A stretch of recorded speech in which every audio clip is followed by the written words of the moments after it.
to Changfied YouTube channel, your trusted source for latest updates across South Sudan and beyond. Today we have three major stories that are shaking the country right now. First, we'll talk about a special court has accepted digital evidence in the case of first by President Dr. Riek Machar. Second, we'll talk about the United States said it is ridiculous to claim dialogue is happening while Dr. Machar, the first vice president, is under arrest. And finally, we'll talk about Ruweng. In Ruweng, at least 120 people have been killed in a violent attack. These are not just political headlines. These are stories about life, power, justice, and the future of the nation. Before we move on, please, I would like you to help the channel by subscribing and turn on the notification bell. So whenever we upload a new video, you can be notified. Let's begin our report with court accept digital evidence in Dr. Machar case. According to the report in Juba, the special court handling the case of South Sudan suspended first by President Dr. Riek Machar made an important decision on Monday. According to the report, the court accepted a digital forensics report as official evidence. This decision did not come easily. What happened was, last week, Dr. Machar lawyer raised concern about the digital report. They say there were problems with the date on the document. They argued that the certification date did not match properly and that raised serious questions. In simple words, the defense believes something about the report did not look right. Because of this concern, judge had earlier delayed accepting the document. They say the prosecution's paperwork was messy, some pages were missing numbers, some references were not clear. That made it hard for both the court and the defense team to understand the material fully. During the 56th session of the trial, Judge Stephen Simon Isaac explained that the court had studied the document very carefully. After reviewing everything, the judge decided to officially mark it as a prosecution exhibit 9H. That means the report is now part of the official evidence in the trial. The judges say they gave the document serious attention before making this decision. After the court accepted the document, the presiding judge, Jimmy Salala, then asked Dr. Riek Machar lawyer if they were ready to question the digital expert. The defense lawyer, Kurlo Al-Kur, asked for 7 days. He said they need time to study the report properly before questioning the expert. The prosecution did not agree. Prosecutor Ajo Onyo Issa said the defense already had access to the document. He argued that giving 1 week would slow down the case. He also explained that the digital expert had been in South Sudan for almost a month and had other commitments, including health consent. After listening to both sides, the judge made a compromise. And instead of giving 7 days, the court delayed the case until March 6, 2026. That gave the defense few days to prepare for cross-examination. Let's look at this. Dr. Riek Machar, who is 73-year-old, is facing very serious charges. These include murder, conspiracy, terrorism, treason, destruction of public property, and crime against humanity. He is currently under house arrest in Juba. 7 other co-accused individuals are being held in national security facilities.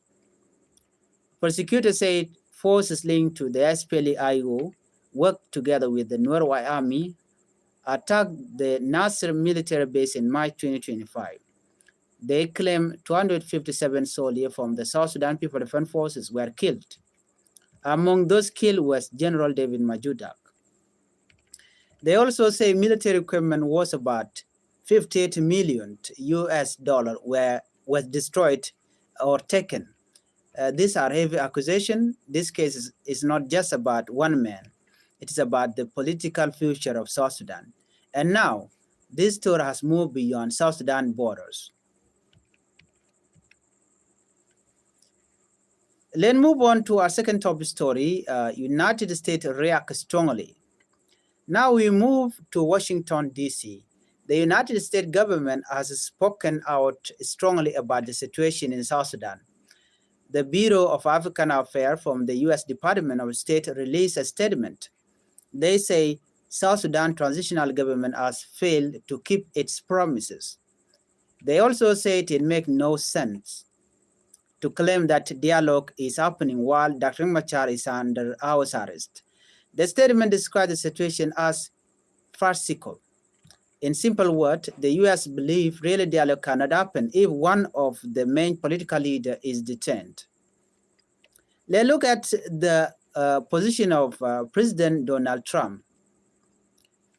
In this report, the statement also references U.S. President Donald Trump. It said President Trump has made it clear that the United States will not allow itself to be taken advantage of.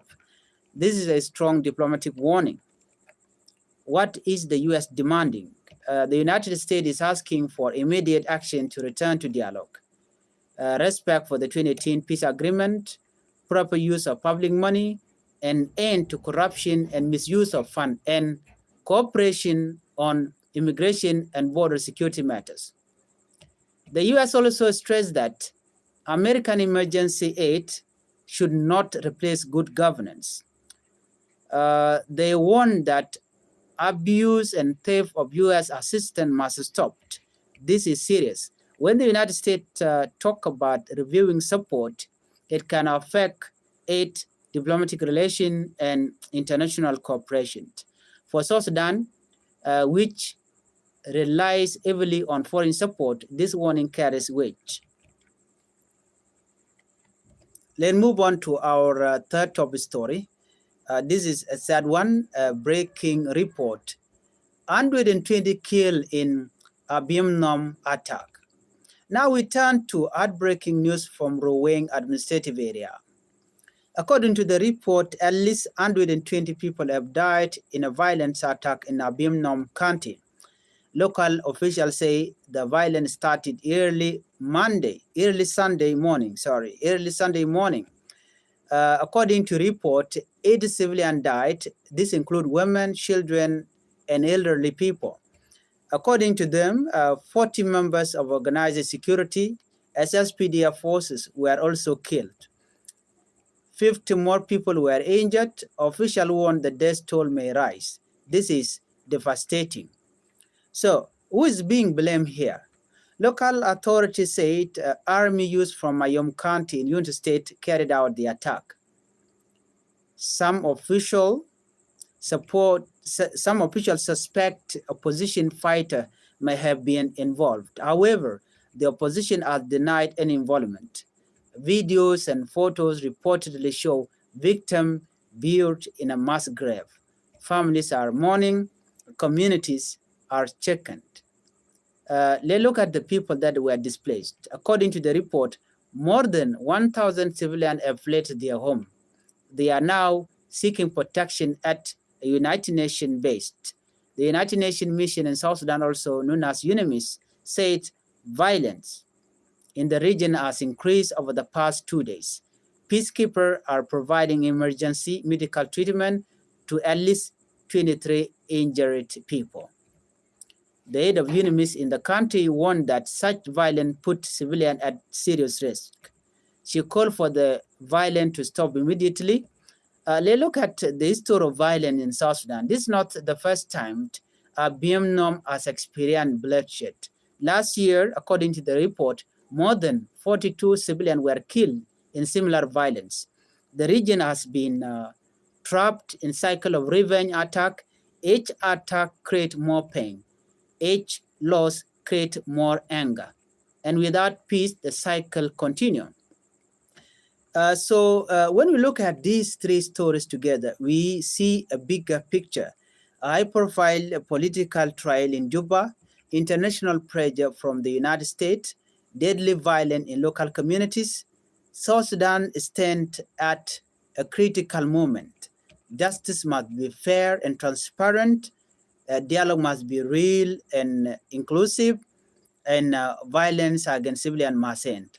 The people of South Sudan deserve peace, they deserve stability, they deserve leadership that protect them. Thank you for watching Changfied News. These stories are heavy, but they matter. We'll continue to follow the next court session on March 6th, the response from the South Sudan government to the U.S. statement, and development in Ruweng as officials investigate the deadly attack. If you believe in truth, accountability, and peace, make sure you stay informed. Like this video, share it, and subscribe to Changfied for more in-depth coverage. Thank you for watching, and bye-bye.